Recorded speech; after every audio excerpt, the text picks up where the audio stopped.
좋은 아침입니다. 아침의 한알 뉴스 종합 비타민 아침의 매일경제 김은미입니다. 꼭 필요한 뉴스만 콕콕 집어서 전해드리겠습니다. 시작해볼까요?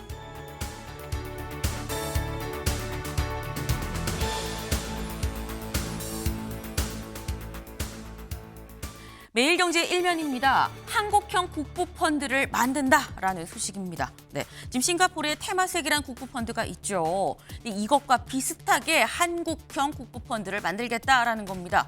국부펀드가 뭐냐? 이 정부 차원에서 수익을 창출하기 위해서 외환 보유액이랑 별개로 별도의 기금을 조성을 하는 걸 보고 국부펀드라고 하는데 사실 대만의 TSMC가 정부 지원으로 상당하게 그만한 위치로 컸죠. 때문에 한국형 국부펀드를 만들면 이걸로 우리도 그만큼 기업들을 좀 키워낼 수 있는 거 아니겠느냐라는 얘기도 나옵니다. 네. 근데 오늘은 매일경제에 중요한 기사가 하나 더 있어서 하나 더 갖고 왔습니다. 볼까요? 미 연준 3연속 금리 인하 조치를 단행했다라는 거죠. 네. 어제 미 연방준비제도 3연속 3번 연속으로 금리를 인하했습니다. 이에 따라 0.25%포인트를 내려서 3.5에서 3.75% 이 3.5에서 3.75%가 됐다라는 거예요. 2022년 10월 이후에 가장 낮은 금리입니다. 한 3년 만에 가장 낮은 금리인데 때문에 당분간은 금리를 동결하는 쪽으로 가지 않겠냐라는 건데 내년 말까지 전망을 해도 아마도 한 차례 정도 더 내리진 않을 것 같다라는 얘기가 나오고 있습니다. 다음 기사 볼까요? 국민일보입니다. 전재수, 임종성, 김규환, 윤영호 금품 제공을 했습니다라고 명확하게 지목한 사람들은 이 셋이다라는 거죠. 전재수 전 장관의 경우에는 어제 딱 이 시각 저희가 조금 전 사의를 표명했습니다라고 말씀을 드렸었죠. 그런데 말고 지금 임종성 전 의원, 김규환 전 의원은 같이 지금 금품을 제공했다라고 명확하게 찝었다라는 겁니다. 네. 근데 지금 실명 거론된 사람이 이 사람들이 다가 아니죠. 오늘 또 새롭게 나왔습니다. 다음 기사 볼까요? 중앙일보입니다. 노영민, 김현철, 이종석, 진보 쪽도 연을 만들었습니다. 라고 이 윤영호 전 본부장이 자신의 이 통일교 쪽 인사와 이 통화하는 내용의 녹취에 남아 있었다라는 거죠. 노영민 전 비서실장, 김현철 전 통일부 장관, 그리고 이종석 현 국정원장 3명도 다 우리가 연을 만들었어요 라고 일단 녹취에는 나온다라는 겁니다. 지금 이 노영민 전 실장은 딱히 이 접촉하셨어요 라는 얘기에 답이 오지 않았고요. 김현철 전 장관은 난 금품 수수한 적 없습니다 라고 부인을 하고 있다라는 건데 거론되는 사람들 몇 면이 다 굵직굵직하죠. 특히 다음 기사를 좀 볼까요? 한국일보입니다. 장관급 인사 3인 통일교 연루설 고민 깊은 대통령실입니다. 사실 지난 정권 때 사람들이면 그래도 또 모르겠는데 전재수 전 장관, 정동영 장관, 이종석 국정원장 여기는 현 이재명 정부 인사들이죠. 전재수 전 장관은 그만두긴 했습니다만 그럼 정동영, 이종석 이 두 사람은 어떻게 되는 거냐라는 얘기도 나온다는 겁니다. 관련한 얘기 잠시 뒤에 대담으로 좀 다뤄보겠습니다. 다음 기사 볼까요? 조선일보입니다. 항소 포기에 반발한 검사장 4명 결국 좌천됐다라는 소식입니다. 어제 법무부에서 검찰 인사를 발표를 했습니다. 그런데 검찰이 대장동 사건 항소 포기했을 때 반대 성명을 낸 검사장 중에 4명이 결국 좌천이 됐다라는 거예요. 누구냐? 광주, 부산, 대구지검장과 함께 이 법무연수원의 검사장급이죠. 법무연수원의 이 연구위원도 1명 같이 해서 다 좌천이 됐다라는 건데 광주지검장, 부산지검장은 즉시 사의를 표명을 했고요. 지금 아예 이 1명은 검사장급인데 고검 검사로 평검사로 지금 강등이 된 그런 상태다라는 겁니다. 법무부의 얘기는 조직의 기강 확립과 분위기 쇄신을 위해서 이렇게 인사를 단행했다라는 건데 한마디로 일벌백계다라는 얘기가 또 되는 거겠죠.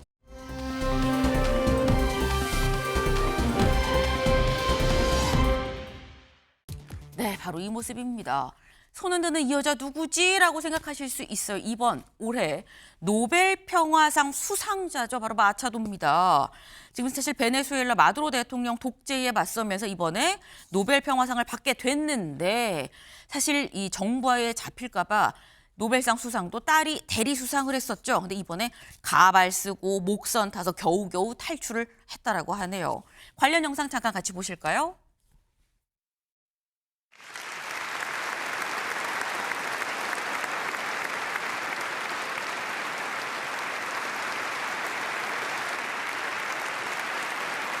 I am here on behalf of my mother, Maria Corina Machado.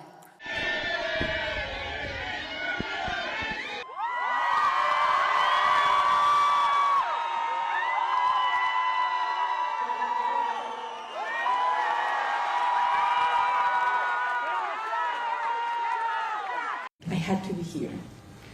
And I believe that the risk, even though it was very high, it was worthwhile. 네, 탈출해서 간 곳 바로 이 노벨상을 받으러 간 이 노르웨이 오슬로였습니다. 네. 근데 이 상을 받고 나는 다시 이 상을 갖고 베네수엘라로 또 돌아가겠다라고 얘기를 하더라고요.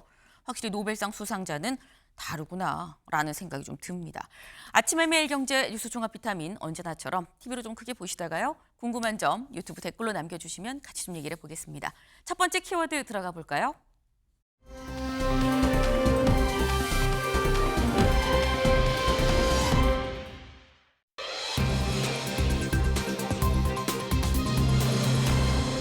아직 2명 매몰입니다. 기사 같이 보시죠. 광주 대표도서관 공사 중에 붕괴 사고가 발생했습니다. 이에 따라 2명이 숨지고 2명이 현재까지도 매몰이 돼 있는 아직 찾지 못한 상황이다라는 건데 관련해서 저희 정치훈 기자 기사 잠깐 보고 얘기 이어가 보겠습니다. 철제 구조물이 순식간에 무너져 내립니다. 무너진 구조물이 엿가락처럼 휘고 그 위로 콘크리트 잔해물이 쏟아졌습니다. 어제 광주 치평동 광주대표도서관 공사 현장에서 철제 구조물이 붕괴됐습니다. 2층부터 순식간에 지하까지 무너졌습니다.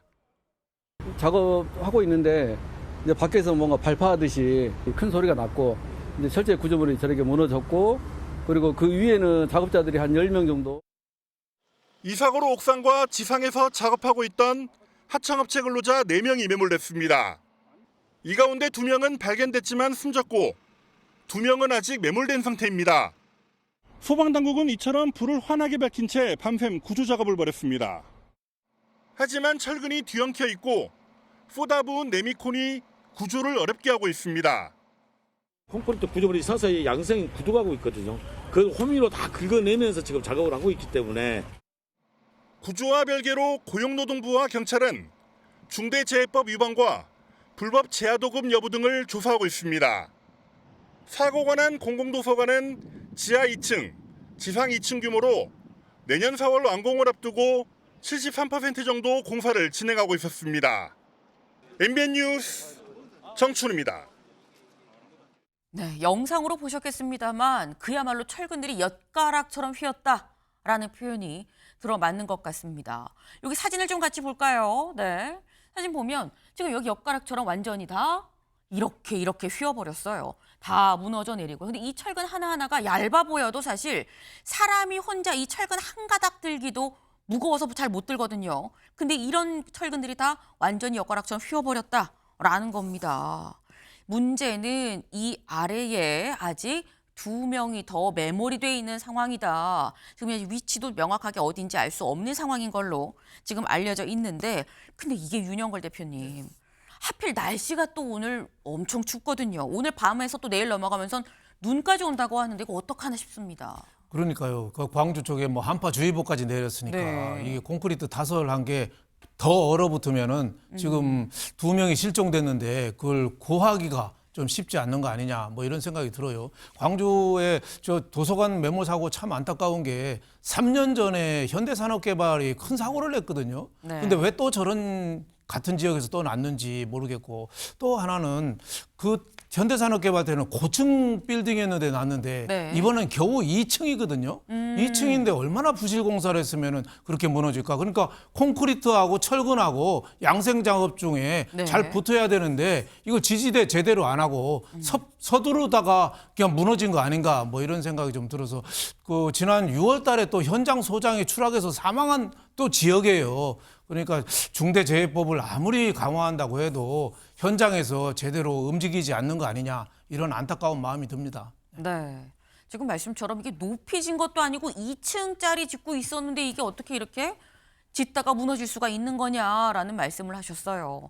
결국 중대재해법 적용이 될지 좀 알아볼 거다라고 아까 이 정치훈 기자 기사에서도 좀 나왔었죠. 이경민 변호사님. 사실 이런 상황 같으면 일단 물론 가장 중요한 건 인명 구조가 가장 중요하긴 하겠습니다만 상황이 벌어진 거에 대해서 원인을 파악하는 게 더 중요하긴 하거든요. 원인은 그렇습니다. 뭐라고 보십니까? 일단은 지금 그 과거 그러니까 6월에도 이 추락하는 사고가 있었다라고 네. 하니까 그러니까 이게 중대재해처벌법이 적용되는 지금 그 공사 현장을 맞긴 하거든요. 그러면은 이제 이 부분에 있어서 안전조치 이행 의무를 그동안 얼마나 이 준수를 해왔는지도 중요하고 네. 그리고 이후에 이제 그 6월에 사고가 발생을 하고 나서는 그 사고를 또 막기 위한 조치는 또 어떻게 또 이행되는지 이런 부분도 좀 확인을 할 필요가 있어가지고 만약 그런 부분들이 이제 확인이 됐을 때 이제 좀 미진한 부분이 계속 존재한다. 네. 그리고 이 사고에 있어서도 이제 어쨌든 안전조치의 의무를 못했다라고 하는 부분이 이제 확인이 된다라고 할 것 같으면 네. 이거는 이제 인재로도 볼 수 있는 부분이라서 이 부분에 대해서는 이제 뭐 지금 수사를 지금 진행을 해볼 예정이라고 하니까 책임자가 있으면 이 부분에 대해서도 책임을 좀 져야 될 것 같습니다. 네. 일단 지금 말씀처럼 인재일 가능성이 상당히 좀 높아 보인다라고 말씀하셨죠. 일단은 지금 매몰되어 있는 아직도 못 찾고 있는 사람 먼저 빨리 찾고 사고 원인도 발빠르게 좀 규명이 좀 돼야겠다라는 생각이 좀 듭니다. 다음으로 넘어가 볼까요?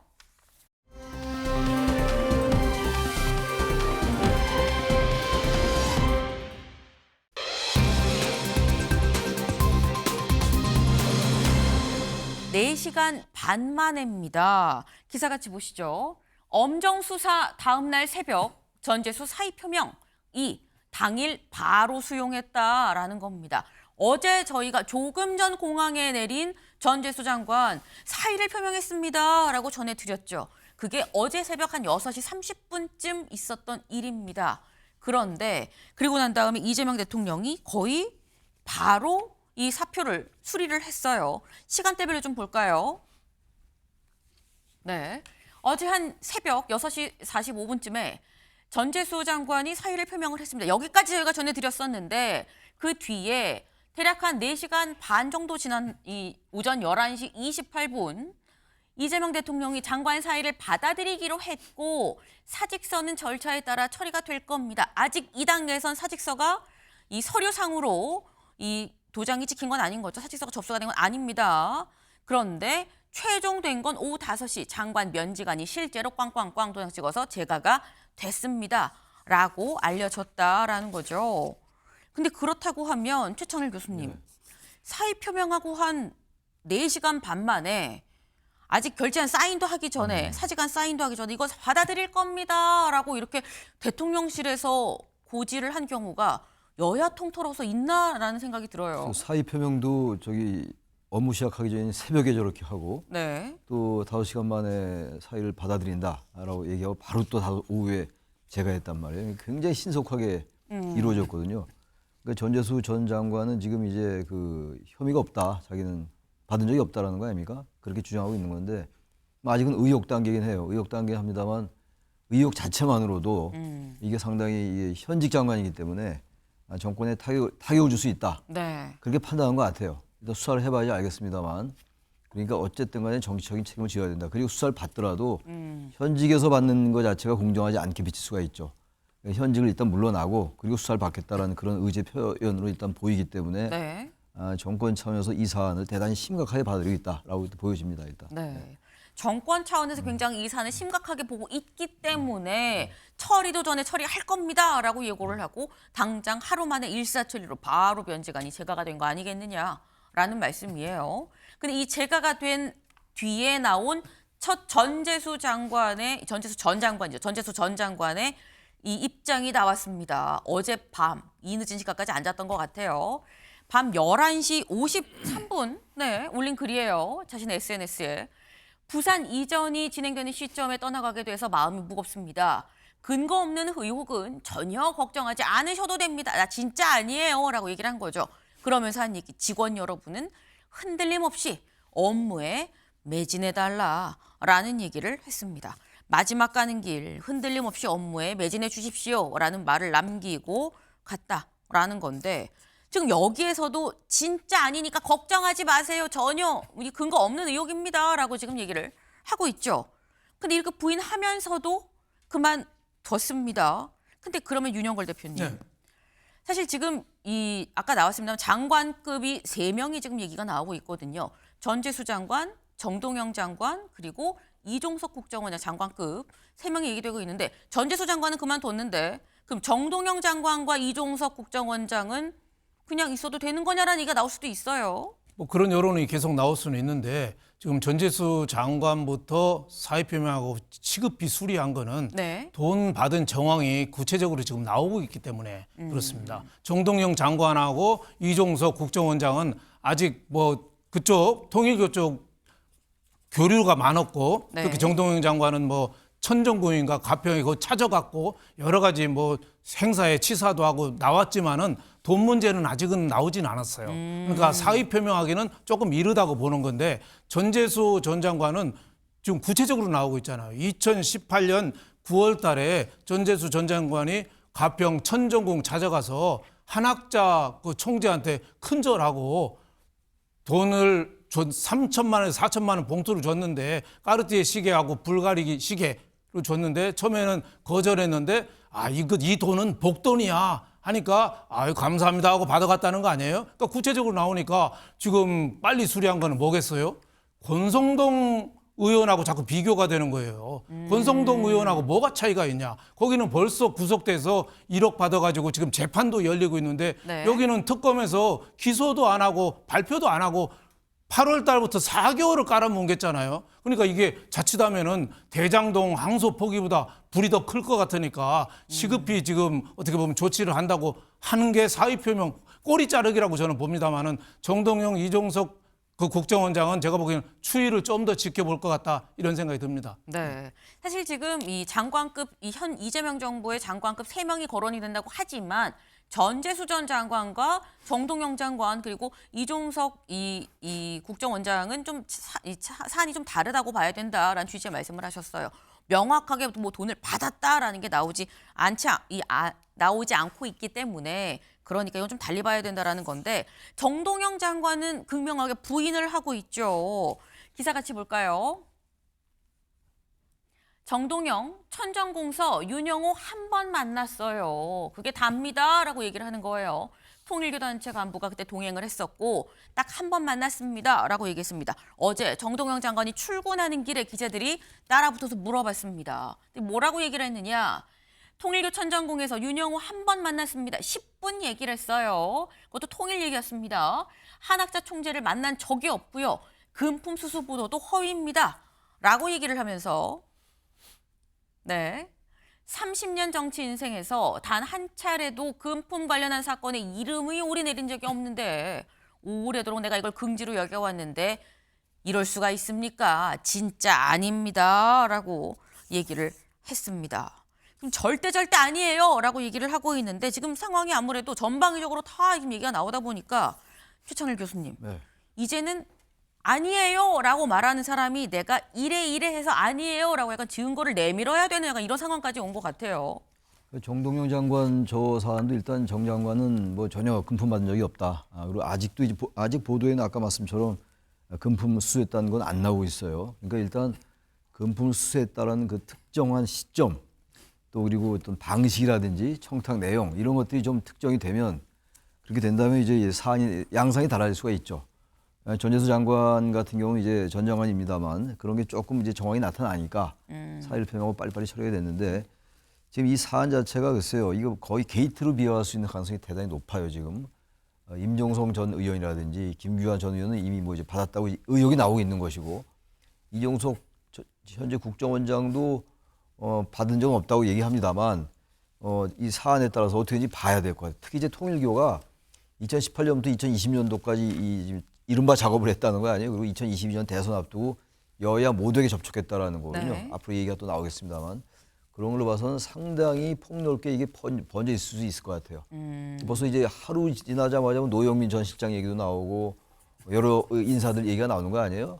일각에서 뭐 정진상 전 실장 얘기도 나오고 있는 이런 상황이기 때문에 아무튼 통일교가 자신들의 그 수건 사업이 한일 해저 터널 같은 거라든지 뭐 이런 것들을 위해서 상당히 이 대선 그 무렵에 여야 막론하고 전방위적으로 이제 로비를 했던 흔적 같은 건 드러나 보이는데 구체적으로 어떠한 청탁을 받고 어떠한 돈을 받고 어떤 시기 어떤 방식으로 받았는가 이런 것들이 빨리 특정이 되기 시작한다면 이제 밝혀질 텐데 경찰로 이첩을 했기 때문에 일단 국가수사본부로 말이죠. 경찰이 이걸 확실하게 경찰이 명운을 걸고 수사를 할 필요가 있다고 생각합니다. 네. 네. 이제는 이게 게이트라고 좀 봐야 될 정도 아니겠느냐. 경찰이 정말 명운을 걸고 수사를 해야 된다라고 말씀을 하셨어요. 네. 근데 이런 상황에서 어제 통일교가 직접 공개 사과문을 발표를 했죠. 직접 들어보실까요? 국민 여러분께 큰 실망과 우려를 끼친 점에 대해 깊이 머리 숙여 사과드립니다. 한국가정연합은 대한민국 헌법이 보장하는 민주주의, 법치주의, 종교분리 원칙을 분명히 지키도록 교육받아 왔고 이를 존중하고 준수하는 신앙 공동체입니다. 저희 교단은 조직 차원에서 특정 정당을 지원해 이익을 얻으려는 계획이나 의도를 가진 적이 없습니다. 조직 차원의 정치 중립을 명확히 선언하고 정치 개입 가능성을 제도적으로 원천 차단하겠습니다. 네, 정말 죄송합니다. 라고 얘기를 하면서 앞으로 정치적인 중립을 지키고 그리고 제도적으로 이걸 우리가 확실하게 마련을 하겠다라고 공개적으로 이렇게 보신 것처럼 영상으로 이렇게 사과를 했죠. 근데 이렇게 공개 사과문만 발표를 한 게 아닙니다. 여기 좀 같이 볼까요? 이게 대체 뭐야 싶으실 수 있어요. 오늘 신문 받아보시는 모든 이 댁내에서 아마 신문 이 일면 및 하단 광고 있죠. 하단 광고에는 모두 통일교의 이런 입장문이 실렸습니다. 네, 모든 언론이에요. 지금 보면 이번 사안의 본질은 개인의 독단적 일탈입니다. 깊이 유감스럽습니다. 소통하고 신뢰받는 종교가 되겠습니다. 라고 얘기를 하면서 저희의 입장은 이래요. 앞으로 열심히 하겠습니다. 라는 입장을 구구절절히 다 이렇게 이 입장문으로 해서 보냈다라는 거죠. 지금 통일교는 어쨌거나 개인 일탈로 이렇게 많은 사람을 만나고 또 수천만 원 현금의 시기까지 개인 일탈로 윤 전 본부장이 그냥 혼자 한 겁니다. 라고 얘기를 하는 건데 이경미 변호사님. 이게 윤 전 본부장 혼자 할 수 있는 이 규모인가라는 생각이 들긴 하거든요. 그러니까 윤 전 본부장이 이제 이런 그 뭐 금품에 대한 부분이라든지 이런 이제 접촉을 했다라는 부분에 대해서 8월에 이야기를 했는데 그때 당시가 사실 특검이 어떻게 보면 수사를 본격화하기 시작했던 그런 이제 단계라고 보시면 되거든요. 네. 근데 그럼에도 불구하고 그때 당시에 이 진술이 나왔다라고 하는 건 사실 이제 공여자 입장, 그러니까 이제 뇌물이 됐든 뭐 정치자금법 위반이 됐든 공여자도 처벌을 받을 수가 있습니다. 근데 네. 처벌의 처벌의 가능성까지 자기가 생각을 하면서 이렇게 진술을 했다라는 부분은 네. 적극적으로 수사기관에 협조를 하겠다라는 그런 의지를 보여준 것이라고 봄이 상당하고 자기의 처벌 가능성까지 무릅쓰면서 진술을 하는 사람의 진술이 신빙성이 높다라고 생각을 하지 오히려 만약 정말로 자기가 처벌을 피하고자 했으면 그런 이야기를 안 했을 거거든요. 그런 측면에서 본다면 통일교 입장에서는 어떻게 보면 이 윤영호 세계본부장 입장에서 이렇게 진술을 하는 부분이 통일교에도 당연히 이제 영향을 주고 통일교의 지시를 통해서 이렇게 했을 가능성이 높다라고 수사기관에서 판단을 할 거라서 당연히 이거는 이제 본인 개인의 일탈로 가야만 통일교 입장에서 그 책임을 피할 수 있다라고 생각을 하는 것 같거든요. 네. 그렇기 때문에 지금 앞으로도 계속해서 이제 그런 뭐 통일교 측과 무관하다라는 좀 입장을 좀 이렇게 드러내기 위해서 이거는 이제 윤영호 개인의 일탈이다. 좀 이렇게 이제 선긋기를 하는 그런 모양새로 보시면 될 것 같습니다. 네, 일단 통일교 입장에서는 그렇게 하는 게 어쨌거나 전략적으로 그렇게 할 수밖에 없는 상황이다. 근데 그렇게 보기가 쉽진 않다라고 지금 말씀을 하셨어요. 지금 금품을 내가 줬습니다라고 공여자 입장에서 내가 줬어요라고 콕 집어서 얘기하는 실명 거론한 사람이 지금 3명이다라고 아까 일면서 하면서 말씀드렸죠.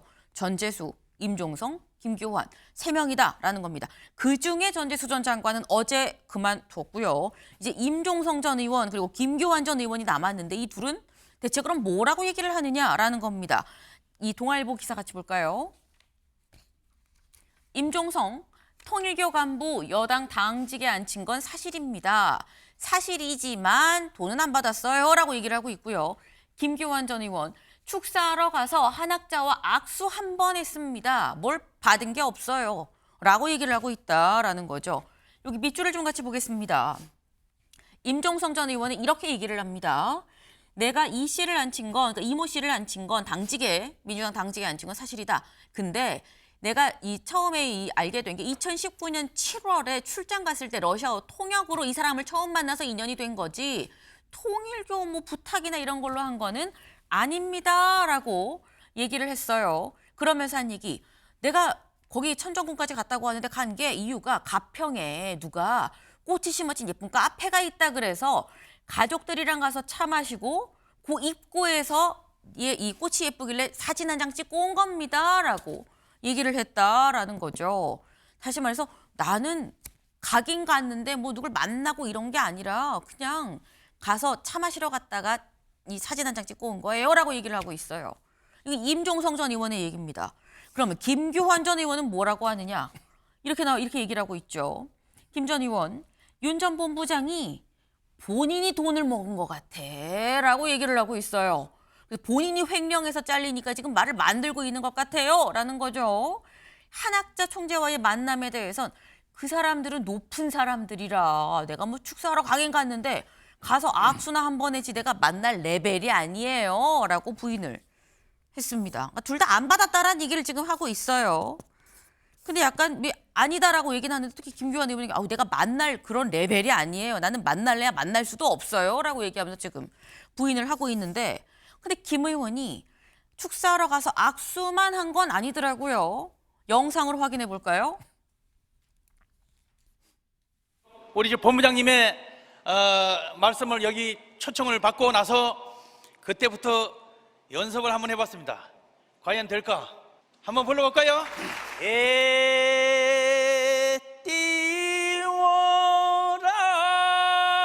띄워라 동서남북 바람 분째 언제나 오시려나 배 띄워라 배 띄워라 하야 번님 내야 세계 평화의 배를 띄워라. 네, 노래도 불렀더라라는 거죠. 심지어 마지막 가사는 개사를 했어요. 세계 평화에 배를 띄워라라고 개사까지 해서 노래까지 불렀다라는 겁니다. 근데 이런 걸 보면 최찬을 교수님 악수도 하고 뭐 사진도 찍고 노래도 부르고 그러면 물론 돈은 안 받을 수 있어요. 그렇게 뭐 그런 거 있었지만 돈은 안 받을 수 있는데 근데 지금 이런 상황을 보면 저기 노래까지 불러도 노래까지 불렀는데 복돈이라고 주는데 돈 안 받았을까라는 생각이 드는 부분이 있긴 있거든요. 뭐 일단 알 길은 없어요. 안 받았다고 하니까. 그리고 네. 한학자 총재가 악수 한번 한 게 다다 그러는데 악수 한번 한 정도가 아니잖아요 지금. 저렇게 노래를 부를 정도 노래도 뭐 짧게 부르지도 않네요. 아주 아예 가수처럼 이제 저렇게 부르는데 글쎄요 제가 여기서 얘기할 도리가 없죠. 단정할 수가 전혀 없는 거긴 네. 합니다만 저런 맥락으로 볼 때 정황으로 볼 때 상당한 정도의 단순히 악수 한번 했으면 저렇게 했을까? 난 일반 상식에서 이제 관점에서 얘기하는 건 제가 말씀드리는데 아무튼 수사로 밝혀져야 될 일입니다만 네. 김교환 전 의원의 말을 다 믿기는 좀 어렵지 않을까라는 느낌도 들긴 듭니다. 저 화면도 보고 영상을 보니까 말이죠. 예. 네. 윤영걸 대표님은 어떻게 보십니까? 정치인들이 전 뇌물을 인정하는 꼴을 못 봤습니다. 옛날에 어떤 의원 하나는 할복하겠다고 얘기했거든요. 그래서 유죄 대법원 판결 나왔는데 지금 건강하게 잘 살아 계시죠. 감옥까지. 다 인정 안 해요. 왜냐하면 인정하면은 바로 죄가 확정이 되는 거고 버티다가 하다 보면 운 좋으면 다 빠져나가니까. 과거에 성완종 리스트 그것도 기업인들이나 정치인들 다 빠져나갔잖아요. 제대로 처벌받은 사람 하나도 없어요. 유서로 썼는데도 빠져나간 사람이 없어요.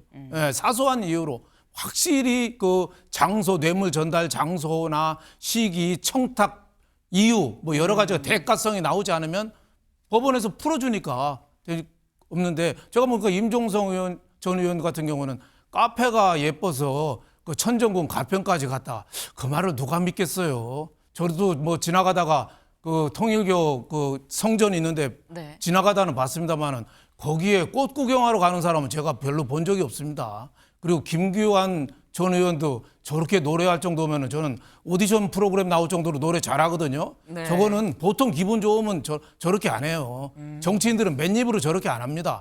하지만은 죄가 있냐 없냐는 분명히 법원에서 또 가리니까 끝까지 버틸 가능성이 많고, 네. 지금 또 특검이, 김건희 특검이 아주 잘못한 것 중에 하나가 너무 눌러버렸어요. 특히 국민의힘 관련해서는 다 뭐 압수수색도 하고 다 했는데 다른 의원이나 이런 사람들에 대해서는 그 4개월 동안에 뭉개고 했기 때문에 지금 이달 12월 말이면 정치자금법 시효가 끝납니다. 네. 그러니까 자칫하면은 저분들 수사도 못하고 다 끝날 가능성이 있어요. 지금 국가수사본부에 넘겼다고 그러는데 지금 12.3 비상계엄 이후에 우리나라 경찰청장도 지금 대행체제입니다. 우리 경찰이 이런 수사 빨리 하는 거 봤습니까? 제가 보기에는 소환하고 부르는데 한 6개월 걸릴 겁니다. 그러니까 안 한다는 얘기죠. 그래서 빨리 특검을 해야 된다. 저는 이렇게 보고 있습니다. 네. 경찰에 대한 의견은 개인적인 의견임을 또 말씀을 드려요. 네, 그리고 이 관련해서 어제 국수본에서 바로 지금 윤영호 전 부부장 만나러 갔다라는 소식도 들어와 있긴 합니다. 네. 일단 경찰이 좀 빨리빨리 속도를 내지 않으면 자칫 공소시효 지나서 다 무용지물 되는 거 아닙니까? 라는 취지의 말씀이셨다라고 생각을 하면 될 것 같아요. 네. 근데 지금 일단 둘 다 안 받았다라고 얘기는 합니다만 진짠가라는 정황들이 있긴 있다라는 거죠. 근데 보니까 한동훈 전 대표도 천정궁에서 좀 와주세요라는 요청을 받았다는 얘기가 지금 나오고 있습니다. 한 전 대표한테 직접 들어보실까요? 당대표 당시로 기억하는데요. 통일교의 한 총재님 측에서 저를 보고 싶으니까 총재 사무실로 와달라 이렇게 연락이 온 적이 있었던 걸로 기억합니다. 뭐 저는 당연히 부적절하다고 생각해서 응하지 않았습니다. 나쁜 의도가 있었을 거다 이렇게 의심했던 거예요? 뭐 그런 의도 그걸 떠나서요. 정치 자체는 어떤 그런 영역에서는 투명할 필요가 있다고 생각해요. 네.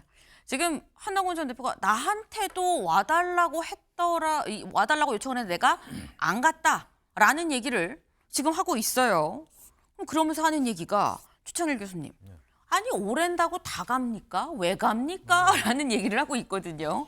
통일교를 모르는 사람이 거의 없잖아요. 어떤 종교 단체인데 일각에서는 이제 기독교계에서는 또 뭐 다른 시각으로 보는 것도 같아요. 통일교에 대해서 최근에 특히 이제 이재명 대통령이 뭐 통일교를 딱 꼭 집어서 얘기하지 않았습니다만 이제 그 조재철 그 법제처장이 뭐 민법을 이제 얘기하면서 뭐 법인도 주무관청의 어떤 그 허가를 취소할 수 있다. 그 법인의 목적에 어긋나면 이런 얘기를 했잖아요. 네. 그러니까 지금 이제 한동훈 전 대표는 통일교가 자신을 부르고 이러는 게 어쨌든 간에 이게 정치와 종교가 연관될 수 있고 결탁될 수가 있고 그렇게 된다면 어쨌든 거기에 엮일 수 있다는 생각을 했던 것 같아요. 안 가는 건 잘한 거죠. 그러니까 보니까 여러 의원들도 나오고 전직도 나오고 현직도 나오고 이러잖아요. 지금 여야 막론하고 여러 명의 이름이 나오고 있는데 아무튼 통일교가 저 입장문도 낼 정도로 저렇게 사과문 비슷한 걸 낼 정도로 대단히 심각하게 인식하고 있는 거거든요. 아무튼 많은 정치인들이 거기에 연루돼 있는 것만 분명히 보여요, 지금. 근데 어쨌든 이제 한동훈 전 대표는 그 자체가 대단히 부적절하다고 판단한 거 아니에요. 옳은 판단이죠. 근데 다른 정치인들이 안 그랬던 것 같아요. 너무 많이 엮여 있어요. 이게 거기에 이제 돈이 들어가 있는 거, 금품이 있는 건데 일단 대가성을 어떻게 입증하냐면 문제. 아까 윤 대표님 말씀처럼 이게 정치인들이 아니라도 말이죠. 뇌물 관련, 뇌물 입증을 해야 될 텐데 네. 그럼 대가성이 있다고 생각하면서 돈을 받아야지 그게 입증이 된다는 거잖아요. 뇌물이라는 게 형법상. 근데 그게 쉽지 않은 거죠. 그러니까 일단 부인하고 보는 것 같고. 근데 어쨌든 한동훈 대표로서 전 대표로서는 이게 잘못되면 완전히 잘못되면 이게 얘기가 딴 데로 갈 수 있겠다는 생각을 했던 것 같고 다른 분들은 그런 생각을 하지 않았던 것이 아니냐 이렇게 생각이 듭니다. 일단. 예. 네. 일단 가는 것 자체가 좀 부적절한 면이 있지 않겠냐. 그러면 돈을 받는다고 하면 정치자금법 위반 아니면은 뇌물 혐의인 건데 대가성이 없어도 정치자금법 위반은 사실 되긴 되죠. 때문에 일단 돈을 받으면 안 되는 건데 왜 의심 살 만한 행동을 했느냐라는 얘기가 나올 수 있습니다. 근데 아까 살짝 이게 지금 전방위적이에요. 여야가 없어요라고 말씀하셨죠. 지금 이게 게이트라는 얘기가 지금 붙고 있습니다. 대체 누가 거론이 되느냐? 아까 제가 말씀드렸죠. 지금 사람이 늘어났어요. 어제는 저희가 한 5명 정도에서 보여드렸는데 지금 더 많죠. 지금 보면 어제 한 7명 보여드렸나요? 정치권 다툼 통일교회 게이트. 오늘 추가된 사람이 있습니다. 강선우 의원. 2022년 통일교 한반도 평화 서밋 때 이재명 후보의 화상 대담을 추진하면서 접촉을 하지 않았느냐라는 거예요. 사실 이 관련해서 이재명 후보의 어떤 이 외신이나 이런 쪽 관련해서는 직접 강선우 의원이 담당한 게 맞긴 맞는데 근데 본인은 뭐라고 얘기를 하느냐. 나는 윤영호라는 사람을 알지 못합니다. 대담을 주선을 했다는 것 자체가 난 대담 주선한 적은 없어요. 이건 처음 듣는 사실입니다. 라고 얘기를 하고 있고요. 노영민 전 실장 얘기가 나왔죠. 윤영호 전 통일교 본부장이 얘기하기를 연도 만들고 2, 3년을 닦아놨습니다라고 지금 얘기를 했는데 여기에 대해서 질문에 아무런 답변을 지금 하지 않았다라는 거예요. 현재까지는. 그다음 김현철 전 통일부 장관, 윤영호 전 본부장의 여권관리 대상으로 이 이름이 실명이 거론이 돼 있었다라는 건데 여기에 대해선 저녁 식사를 하고 이후에 한 2-3번 정도 봤습니다. 근데 금품 수수 이런 건 전혀 없었습니다라고 얘기를 한다라는 거죠. 그 외에 이종석 국정원장, 정진상 전 실장, 그리고 전재수 전 장관, 김교환 전 의원, 임종성 전 의원, 정동영 장관, 그리고 나경원 의원 등이 있습니다. 지금 보면 빨간색이 국민의힘이고요. 파란색이 민주당 출신이다라는 건데 나경원 의원 이건 물타기입니다. 법적 조치할 거예요. 라고 입장을 밝혔죠. 그리고 어제 추가로 알립니다라고 이거를 이렇게 좀 보내왔어요. 민주당 금품 수수 의혹 기사에서 나를 제외해 주세요. 이 저희 기자들한테 온 겁니다. 금품 수수와 전혀 무관한데 지금 나를 껴넣는 거는 금품 수수 의혹의 외관을 인위적으로 만들어서 여도 있고 야도 있어요라는 걸 만들려고 하는 거 아닙니까? 그러니 나를 빼주세요. 라고 얘기를 하고 있습니다. 윤 대표님. 네. 근데 사실 나경원 의원도 나도 아니에요라고 얘기를 하는데 다른 사람들도 다 나도 아니에요라고 말을 하고 있긴 하거든요. 그럼에도 불구하고 나경원 의원이 저렇게 들어간 거는 좀 네. 본인을 봐서는 굉장히 억울할 수가 있죠. 뭐 여태까지 정황 증거라든가 나온 것도 없고 특히 뭐 나경원 의원이 그때는 아마 야인 시대 건데 별로 그렇게 효용 가치가 많지는 않았을 건데 본인도 좀 억울한 측면이 있고 좀 생뚱맞은 측면이 있어요. 하지만은 다른 사람 나온 사람은 다 근거가 있죠. 왜냐하면 민주당 쪽에는 친문 쪽 노영민 그 대통령 비서실장이라든지 또 친명 이재명 후보 측이었습니다마는 강선우 의원이 그때 미국 생활을 오래 했기 때문에 외신이라든지 외국 활동을 주선을 많이 했거든요. 근데 통일교에서 행사한 게 2022년 2월 1일 날 대통령 후보 되기 전이죠. 이재명 대통령 후보 되기 전인데 그때 그 국제 서밋을 개최를 했어요. 네. 그래서 뭐 그때 클린턴 그때 대통령 후보 미국 대통령 후보 여성이죠. 그분 뭐 출연이라든지 이런 거를 여러 가지 접촉했기 때문에 친문하고 친명을 동시에 투 트랙으로 통일교가 움직였던 그런 정황이 나타나고 이쪽은 또 윤석열 대통령 측근을 또 접촉했던 증거가 조금씩은 정황이 나오고 있어요. 그러니까 네. 저 나경원 의원으로 봐서는 좀 생뚱맞게 좀 꼈다. 나만 이상하네, 도토리네, 뭐 이런 생각이 좀 들만하다 이런 생각이 좀 듭니다. 네. 네.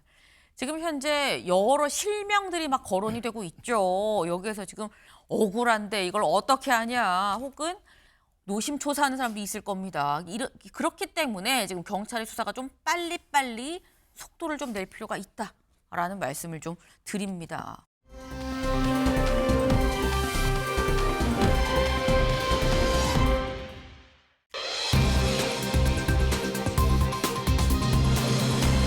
윤영호 입입니다. 윤영호 전 본부장의 입이다라는 거죠. 네. 윤영호 전 본부장의 입, 저희가 결심 공판 때 최후 진술할 때 입에 주목이 됐었는데 아무 말도 안 했어요. 그런데 오늘 그 입이 다시 주목을 받는다라는 겁니다. 왜? 오늘 오후 2시 30분 권성동 의원의 재판에 윤영호 전 본부장과 그 아내 이모 씨까지 다 증인으로 출석을 합니다. 네. 그럼 이렇게 증인으로 나와서 대체 어떤 얘기를 할 것이냐라는 거죠. 윤용호 전 본부장, 모두의 이목이 모아졌었던 본인의 최후 진술에서 무슨 말을 할까라는 얘기를 했었는데 실명 나올까 싶었는데 실명은 안 나왔고 이렇게 얘기를 했었어요. 뭐라고 얘기했느냐. 세상에 빛과 소금이 돼야 할 교단의 꼬리 자르기가 있었다. 증거인멸, 가족 위협, 가족을 위협했다라는 얘기도 했고요. 그래서 교단에 헌신한 내 인생이 부정이 되는 깊은 절망감에 빠졌다라고 얘기를 했는데 근데 어제 나온 통일교의 이 사과문 발표에 통일교에서는 이렇게 얘기를 했거든요. 직접 들어보시죠. 최근 법정 진술로 파문을 일으킨 윤용호 전 본부장의 행위는 개인의 독단적 일탈이었지만 그러한 일탈을 사전에 감지하고 차단하지 못한 것은 분명 조직의 관리 책임입니다. 조직 내 일탈 행위를 사전에 감지하고 통제할 수 있는 내부 체계와 관리 장치가 턱없이 부족했음을 뼈아프게 인식하였습니다. 명확하게 얘기하죠. 개인 일탈이었다라고 통일교에선 선을 확실하게 긋고 있습니다. 이런 상황에서 이경민 변호사님, 오늘 윤용호 전 본부장 입 열까요? 좀 애매한 게 결심 공판에서 사실 이제 모두의 이목이 집중이 됐었던 그런 상황인데 네. 그때 이제 이야기를 하는 것과 이번 권성동 재판에서 이제 증인으로서 이야기를 하는 건 파급력이 다르다고 보여지거든요. 만약 정말로 이제 그런 부분들에 대해서 이제 뭐 민주당과도 접촉을 했다라는 부분은 조금 이제 강조를 하고자 했었다라고 한다면 네. 결심 공판에서 이야기를 했을 것인데 이제 그때 당시에 뭐 가족에 대한 위협 이런 부분들도 이야기를 하는 거 보니까 일단은 조금 이제 본인도 앞으로의 파장에 대해서 조금 우려를 하는 것 같습니다. 그렇기 때문에 오늘 권성동 의원의 재판에서도 아마 이제 그 1억 원의 수수와 관련된 부분에 한정해서 조금 이제 진술할 가능성이 크고 나머지 부분에 있어서는 사실 이제 국수본에서 지금 수사에 착수를 한 만큼 아마 그 단계에서 조금 더 진술을 구체화시키지 않나. 그래서 통일교 입장에서도 사실은 이제 이런 부분들이 결국 이제 공여가 됐다라고 하게 되면 지금 구속되어 있는 한학자 총리한테도 영향을 주게 되거든요. 그쵸. 그러면 이제 어느 정도 혐의가 더 늘어날 수도 있는 그런 상황이다 보니까 아무래도 통일교 입장에서는 이런 부분들이 이제 윤용호 개인의 일탈로 이제 뭐 치부를 하려고 하는 것 같아 보이고, 근데 이런 부분들이 계속해서 이제 조금 윤용호에게 이제 책임을 돌리는 그런 모양새로 가게 된다면 향후에 뭐 이런 이제 법적인 절차나 아니면 뭐 수사 과정에 있어서 다시 한번 또 입이 열릴 가능성을 배제를 할 수는 없는 것 같거든요. 그래서 일단은 지금은 뭐 조금 조용하게 수사 단계에서 이제 적극적으로 협조하는 모양새로 갈 것 같은데 네. 앞으로의 통일교 측에서 어떤 입장을 나오느냐에 따라서는 향후 또 이제 뭐 이런 부분들에 대해서 또 이제 여론을 이용을 할 수도 있지 않을까. 뭐 이런 부분도 조금 조심스럽게 추측되는 대목입니다. 양쪽 가능성이 다 좀 열려 있다라고 지금 말씀을 하셨어요. 이 얘기를 할 것 같으면은 더 중요한 본인의 최후 진술에서 얘기를 할 법하긴 하지만 사실 따지고 보면 윤영걸 대표님 본인이 최후 진술이 있고 그 뒤에 어제 통일교의 확실한 이 공개 사과문으로 선을 긋는 듯한 이런 입장이 나왔거든요. 그럼 그리고 난 다음에 있는 오늘 증인신문에서 물론 증인의 진술이긴 합니다만 여기서 본인이 주장하는 여야 없이 전방위였어요. 뭐 한 사람한테 국한된 게 아닙니다라는 본인의 이 죄를 부정하기 위해서는 또 얘기하지 않겠냐라는 시각도 있고요. 어떻게 보십니까? 저는 뭐 오늘 증인으로 나오는 거거든요. 네. 자기 재판이 아니기 때문에 네. 뭐 두루뭉술하게 이렇게 두루뭉술. 얘기하고 뭐 증언 거부까지는 안 하더라도 네. 두루뭉술하게 할 거다.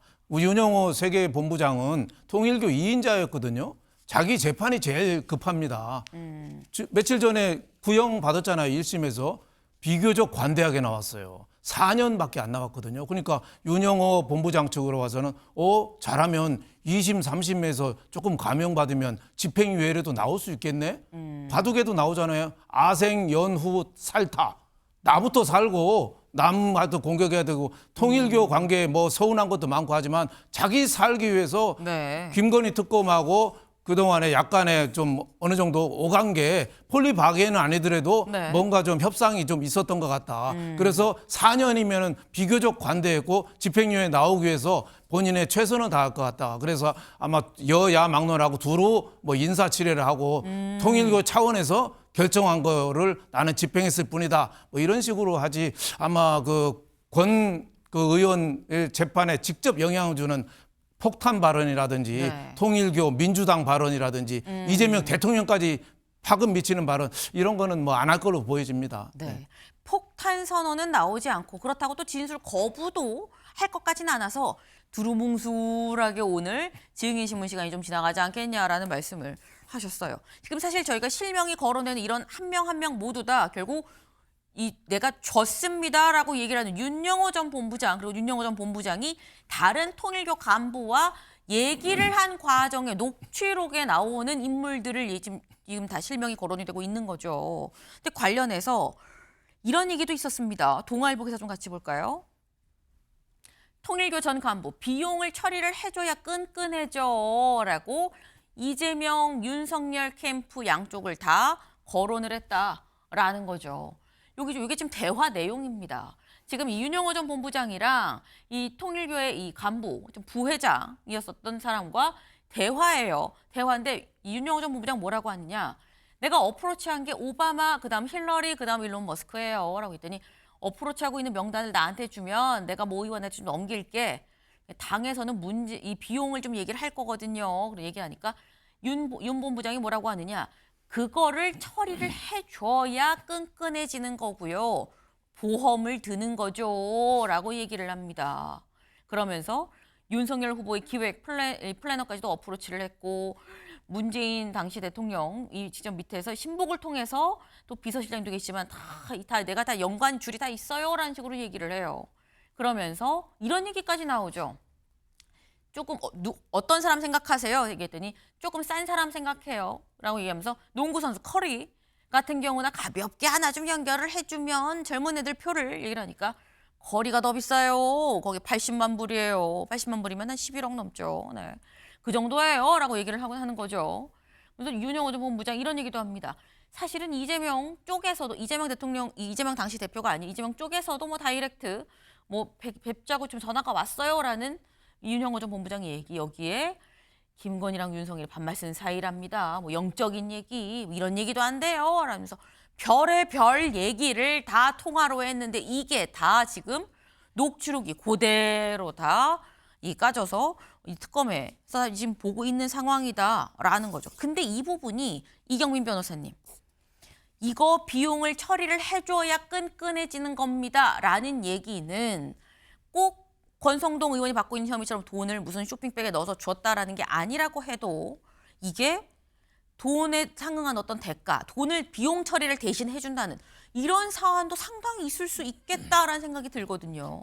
그렇죠. 이제 그 녹취록 자체가 이 일부만 이제 잘려 있는 것도 아니고 네. 지금 보니까 시간상으로도 뭐 23분, 그다음에 이제 14분 이제 장시간 동안 통화를 한 거거든요. 네. 이렇게 쭉 이어지는 과정에서 그 맥락 자체가 어느 정도 뭐 비용 처리, 뭐 자금적으로 이런 조력 이런 내용들이 들어가 있다라고 할 것 같으면 그러면 이 진술 내용 자체가 뭔가 이제 전 현직 의원들에 대해서 이렇게 뭐 비용적인 부분에 있어서 뭔가 이제 지원이 들어갔구나라는 부분을 충분히 의심할 수 있는 이제 객관적인 사정으로 볼 수가 있고 네. 뭐 초기부터 이야기가 저희가 나왔지만 뭐 이런 금품이 전달되는 부분에 있어서는 사실은 현금으로 전달이 되기 때문에 증거가 남을 수가 없거든요. 그렇기 때문에 줬다라고 하는 사람의 진술 신빙성이 너무나 중요하고 진술의 네. 일관성과 동시에 그 진술을 뒷받침할 수 있는 객관적인 물증 그것이 바로 저런 녹취록이거든요. 저런 녹취록이 이제 등장을 하기 때문에 이게 어느 정도 이제 신빙성이 있다라고 판단을 해서 지금 이제 거론이 되고 있고 뭐 게이트 이야기도 나오고 있고 특검 이야기도 나오고 있는 부분이라서 네.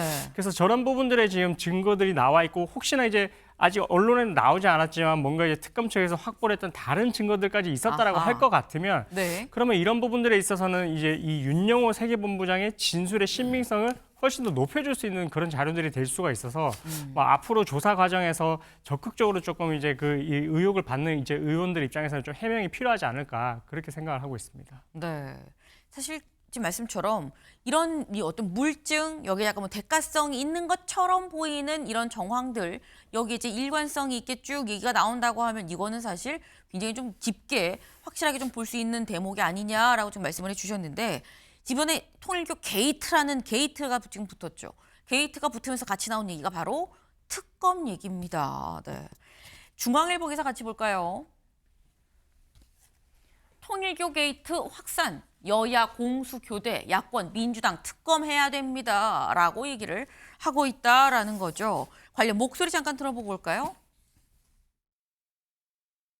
더불어민주당은 종합특검을 운운하고 있는데 이 사건부터 특검을 해야 할 것입니다.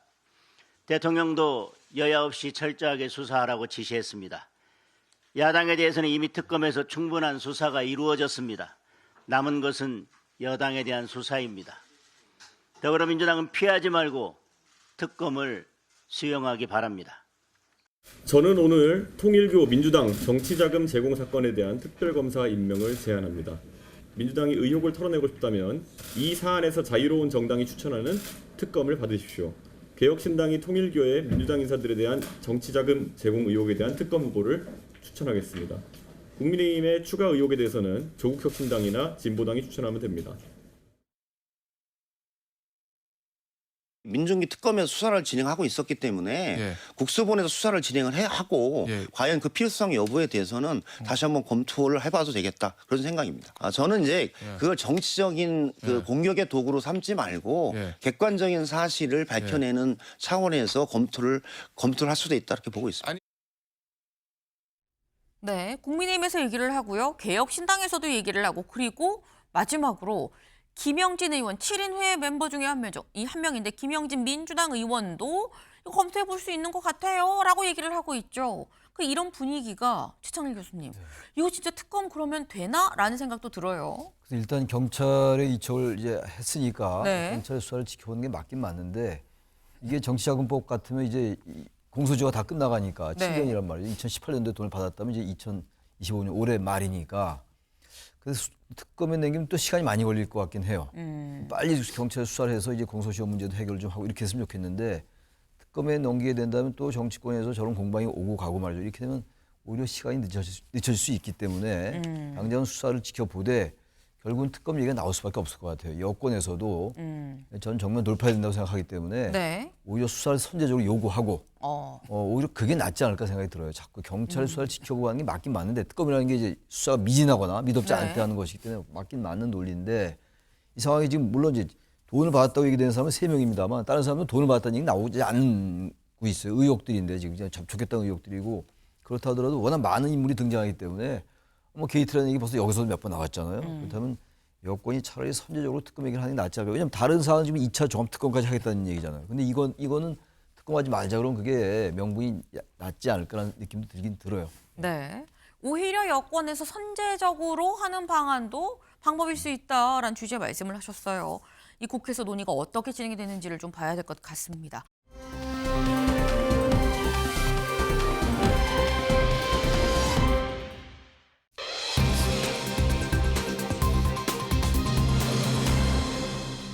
훈시기형입니다. 네, 훈시기형. 이거 어디서 들어본 것 같은데 생각하실 수 있어요. 기사 같이 볼까요?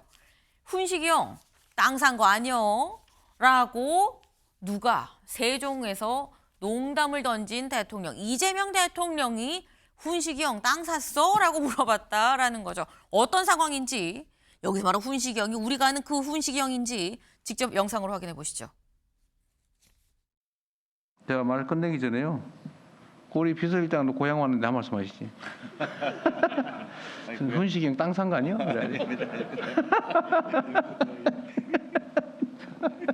한 말씀 하세요.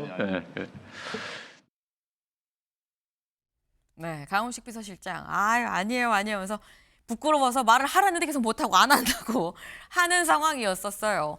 이재명 대통령이 농담처럼 이렇게 뭔가 발언 기회를 준 거죠. 고향에 왔는데 한 말씀 하세요라고 지금 얘기를 한 건데 사실 이재명 대통령이 강훈식 실장을 찾은 게 이번이 처음은 아니죠.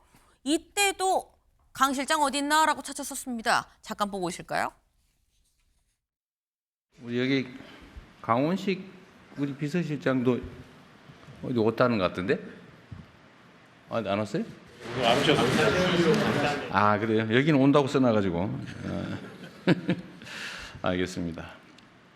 우리 강훈식 비서실장이 가끔씩 농담을 하는데 충청도 말은 이거 들어도 이것이요 저것이요. 우리는 얘기하면 김연기고 아니면 아니고 이렇게 하는데 이것이 하자는 것이.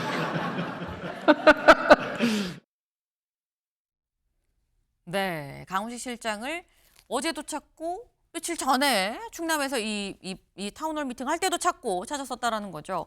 근데 사실 이재명 대통령의 이런 어떤 이 말투라고 얘기를 해야 될까요? 강유정 대변인이 이런 얘기를 한 적이 있었죠. 한 이 예능 프로에서 이재명 대통령의 인간적인 케미 어때요? 라고 물었더니 거기서 강유정 대변인의 얘기가 일단 좀 짓궂어요. 농담 포인트가 있는데 이거 잘 모르는 분은 좀 당황할 수도 있습니다. 라는 얘기를 했었다라는 거예요. 근데 이게 농담 포인트도 농담 포인트긴 합니다만 윤영걸 대표님, 네.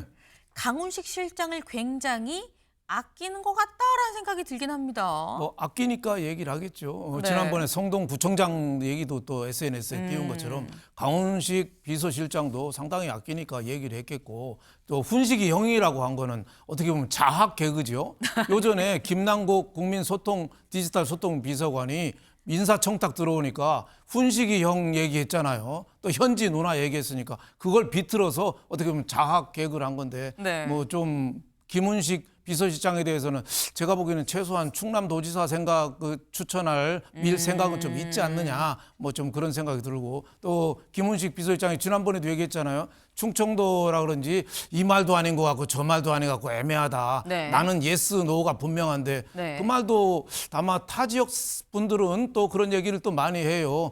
예스 노가 분명하지 않고 충청도 말이 괜찮다고 하거든요. 괜찮다는 게 어느 쪽인지 타 지역 사람들은 그 헷갈리는 게 많아서 네. 옛날에 6.25 때 빨치산한테도 충청도 사람들은 별로 많이 안 죽었답니다. 왜냐하면 너 어느 편이야 하면은 알면서 물어봐요 뭐 이러니까 별로 안 죽었다는 얘기가 있을 정도로 아마 강훈식 비서실장도 좀 부드럽게는 하지만은 예스노가 분명치 않은 거를 좀 빗대서 얘기한 것 같은데 아마 충남도지사 추천할 의사가 좀 있으니까 자꾸 얘기하는 것 같다 이런 생각이 들었습니다. 네. 아마도 충남지사를 좀 충남지사로 보낼 생각을 좀 염두에 두고 자꾸 고향에 왔는데라고 얘기를 하면서 뭔가 발언권을 주는 거 아니겠느냐라는 말씀이셨어요. 근데 이재명 대통령 어제 훈식이 형만 부른 게 아닙니다. 이런 얘기도 했거든요. 같이 들어보시죠. 이번에 무슨 팡인가 거기 그런데도 막 어기잖아요. 그 사람도 처벌을 전혀 두렵지 않을 겁니다. 그러니까 그런 데는 합당한 경제적 부담을 지어줘야 어떤 게 더 경제적으로 손실이고 이익인가를 이렇게 판단하게 되죠. 네, 이재명 대통령 어제 이런 얘기를 했다라는 거죠. 무슨 팡 거기 있죠. 거기 처벌이 안 두려워서 법을 어기는 거예요. 라고 얘기를 했다라는 겁니다. 결국 경제적 제재를 강화하겠다는 걸 시사한 거 아니겠느냐. 그러니까 이런 모습이 최 교수님. 예. 사실 아까는 훈식이야 하하하 이렇게 웃다가 어디 뭐 팡 있죠. 거기 뭐 얘기를 하면 아유 당근 채 지금 막 냉온탕이 막 왔다 갔다 한다는 생각이 들지 않을까 싶어요. 그런 것 같아요. 전 상당히 의도적으로 그렇게 입장을 취한다고 저는 생각이 들어요. 대통령의 어떤 업무복을 이렇게 생중계한 적이 별로 없어요. 공개된 적이 없다고요. 그러니까 이거 상당한 여러 가지 정치적인 의미도 있는 것이고 대통령제 국가에서 대통령의 역할이 별로 없었어요. 그동안. 대통령이 무슨 얘기를 하면 또 만기 칠남이라고 비판들 하거든요. 저는 거기 동의하지 않아요. 대통령이 관여했으면 다 관여하라는 거예요. 네. 지금 보세요. 훈식형이라고 얘기한 것도 지난번에 훈식형 얘기가 나와서 좀 약간 궁지에 몰리는 그런 측면이 있었잖아요. 지난번에 김남국 비서관 관련해가지고 전 비서관입니다만 그 부분을 좀 완화하는 그런 의도도 있었던 것 같고 강훈 실장에 대한 어떤 입장을 좀 옹호하는 그것도 있지만 좀 분위기 좀 부드럽게 가는 다시 말하면 분기잡기로 비칠 수가 있는 거란 말이죠. 바로 네. 직접 질문을 하고 그러니까 상당히 당황을 하고 있는 것 같긴 해요. 많이 질문을 받았는데 대통령한테 네. 답변을 못하면 공개가 되니까 담당 공무원들은 굉장히 곤혹스러워질 수 있죠. 그러니까 이게 상당히 긴장된 자리인데 그 긴장을 풀기 위해서 농담도 좀 하고 말이죠. 네. 그러니까 이게 보자면 상당히 그 독특한 통치 행정 스타일인 것 같아요. 제가 볼 땐. 이게 정부 전체를 부처들을 긴장시킬 수 있으면서 공직의 기강도 잡을 수 있는 효과도 노리고 그러나 또 너무 그렇게 해서 너무 경직되니까 그런 것들을 완화하기 위해서 좀 이제 농담도 하고 이제 아까 이제 자학 개그라고 그러셨나요? 뭐 그런 이제 개그 비슷한 말씀도 하시고 그래서 전 의미가 있는 것 같아요. 이렇게 뭔가 사회적으로 문제되는 거 꼭 집어서 이거 처벌해라 뭐 이런 식의 메시지. 그게 요즘 나타나는 이재명 대통령의 전반적인 통치 스타일이 아닌가. 한 새로운 뉴노멀 뭐 이런 느낌이 들기도 합니다. 예. 새로운 뉴노말이다라고 말씀을 하셔서 이른바 명스타일이다라고 지금 말씀을 하신 거죠. 이제 업무 보고를 받으러 간 이 이른바 뭐 공무원들은 웃을 때 웃었다가 또 혼날 때는 직수구리고 있다가 아주 냉온탕이 왔다 갔다 땀 났다가 웃었다가 정신이 없었겠다라는 생각이 좀 드네요.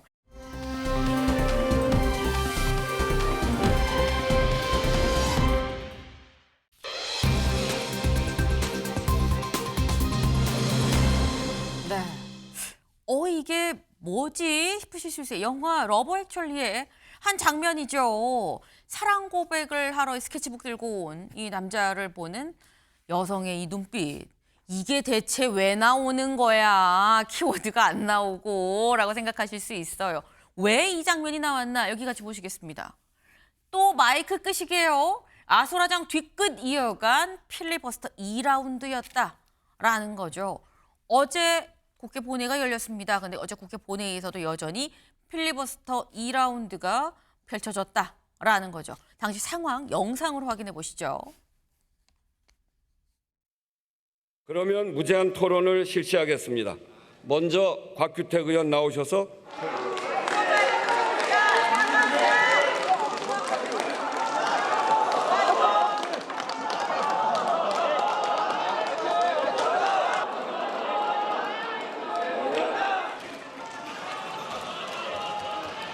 네, 그렇죠. 이렇게 서로 인사하는 것이 국회를 존중하는 것이고, 서로 인사하는 것이 국회를 존중하는 것이고, 또 국민을 존중하는 것입니다.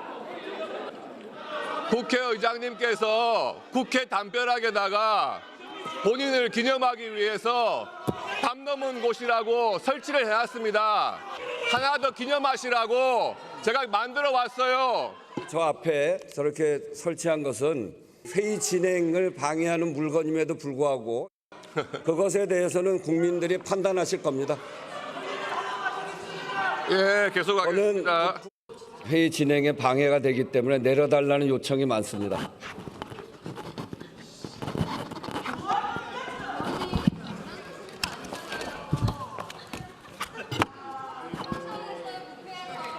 계속하겠습니다. 네. 약간 곽규택 의원이 개구진 면이 있는 것 같기도 하고요. 일단 90도로 꾸벅 인사를 하더니 결국엔 여기가 지금 61년 만에 필리버스터 중단한 바로 그곳입니다라고 하더니 또 막 스케치북을 넘겨서 다시 또 막 이렇게 보여주는 그런 모습입니다.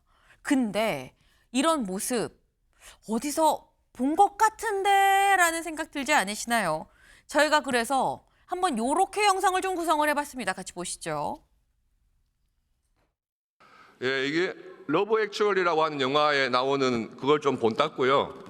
좀 예쁘게 성탄절 분위기 내려고 빨간색에 무늬도 넣고 그랬어요.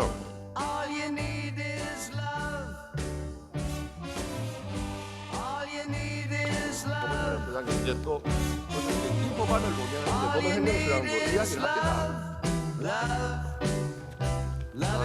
모바일 제작합니다.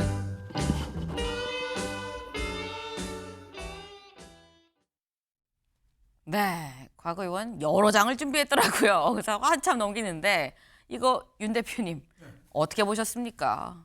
저는 뭐 엊그저께 나경원 의원 할 때는 좀 살벌했잖아요. 마이크도 끄고. 네. 곽규택 의원이 그 우원식 국회의장 눈치를 봐가면서 적절하게 국민들한테 이 웃음을 유발한 거 아닌가. 물론 뭐 저거를 좋게 평가할 수는 없어요. 국가 대사를 논해야 되는데 영화 감독이 형제잖아요. 또 친구 감독한. 그래서 영화 감독처럼 영화를 들고 와서 저렇게 한 거는 뭐 하이 코미디다 뭐 이렇게는 볼 수 있는데 국회를 저렇게 봉숭아 학당처럼 만드는 거 그게 어떻게 좋게 평가할 수 있겠습니까? 하지만은 살벌하게 저렇게 싸우고 하는 것보다 90도 인사를 해서 나경원 의원이 인사 안 한다고 또 뭐라고 그랬잖아요. 네. 그러니까 인사를 아예 90도 인사를 해서 하는 게 뭐 저게 존경의 의미겠어요? 나는 저렇게 된 게 우원식 국회의장 책임이 크다고 봐요. 소수 야당이잖아요. 그럼 네. 가급적이면은 좀 국회의장이 배려를 해주고 해야 되는데 과거에 뭐 의한 발언을 안 했다고 마이크 끄고 하는 게 옛날에 그게 61년 만에 처음이랍니다. 이호상 국회의장이 김대중 대통령 국회의원 때 필리버스터 할 때 마이크 끄고 60여 년 만에 처음인데 김대중 대통령을 존경한다는 우원식 국회의장이 마이크 끄는 걸 보고 저는 니체 말이 생각났어요. 괴물과 싸우는 사람은 스스로 괴물이 되지 않도록 조심해라.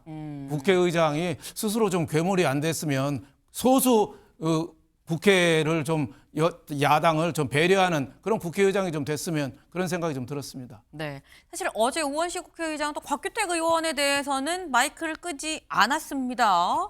근데 마이크를 끄지 않았는데 근데 그렇다고 치면 대체 왜 아까 말씀하셨죠.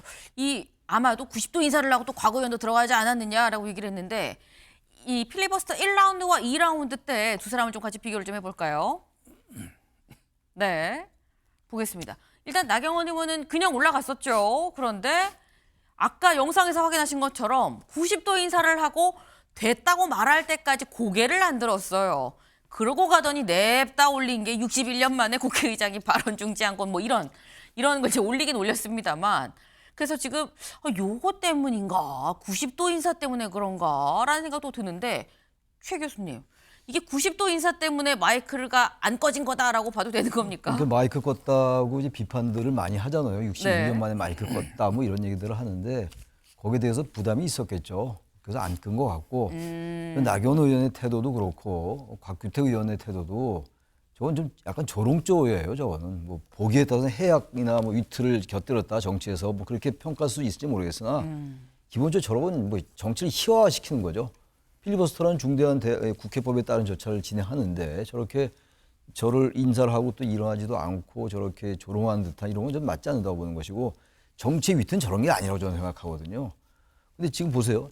나경원 의원이 이제 마이크 끈 거는 그 안건과 관계가 없는 얘기를 해서 끈 거였어요. 네. 인사를 안 해서 끈 건 아니라고 보고 61년 만에 껐다 이건 좀 문제가 되지 않는 얘기라고 생각하고 분명히 국회법 106조의 2에 분명히 나와 있어요. 의원이 부의된 안건에 대해서 이 법의 규정에도 불구하고 시간에 제한이 없는 토론을 한다라고 나와 있는데 그 이 법의 규정에도 불구하란 말은 다른 국회법에는 15분 정도의 이 제한이 있어요. 그 규정 필요 없고 이 무제한 토론, 무제한 하라 이런 의미예요. 네. 근데 그걸 이제 야당에서는 이 법의 규정에도 불구하고라는 얘기는 안건과 관계없는 일이 하라라고 해석을 하는 것 같아요. 그래서 우 의장의 그 마이크 끈 행위에 대해서 비판하는데 네. 저는 그 해석을 잘못하고 있다고 저는 생각해요. 국회법 106조의 2는 이 법의 규정에도 불구하고라는 얘기는 다른 규정에는 여러 개가 나와 있단 말이에요. 15분 이내로 해라, 5분만 해라 이런 게 있는데 이건 그렇지 않다는 얘기를 하는 것이지 부의된 안건과 관계없는 얘기로 된다라는 건 아니에요. 근데 이걸 해석을 잘못하고 있는 거고 그리고 미국 같은 경우 성경 부르는 경우도 있긴 있어요. 성경도 얘기하고. 네. 그럼 미국의 법, 미국은 그게 나와 있어요. 대한민국 국회법은 그게 없어요. 정확하게 나와 있어요. 이 의원이 부의된 안건에 대해서 필리버스터를 하라고 나와 있다고. 106조의 2에. 국회법 106조의 2. 그 다음에 찾아보세요. 근데 그걸 잘 해석 못 해가지고 저렇게 정치 희화화시키고 국회의장을 비판하는 거 저는 온당한 태도 아니라고 생각합니다. 네. 지금 여야 지금 계속 하루하루 필리버스터 2라운드 아마 이제 그 3라운드가 또 펼쳐지겠죠. 3, 4, 5 그리고 이 건건마다 다 필리버스터가 펼쳐지고 건건마다 다 충돌하는 모습이 빚어질 예정인데 그런 상황들이 어느 한쪽의 잘못이냐라는 손뼉이 마주쳐야 소리가 나죠. 지금 사실 두 분이 뭐 우원식 의장이 잘못했어요. 아니면 뭐 이 나와서 지금 다른 얘기하는 게 잘못했어요 말씀하셨는데 저는 김은미 생각입니다. 양쪽 다 잘못 아니냐라는 생각을 좀 해보네요.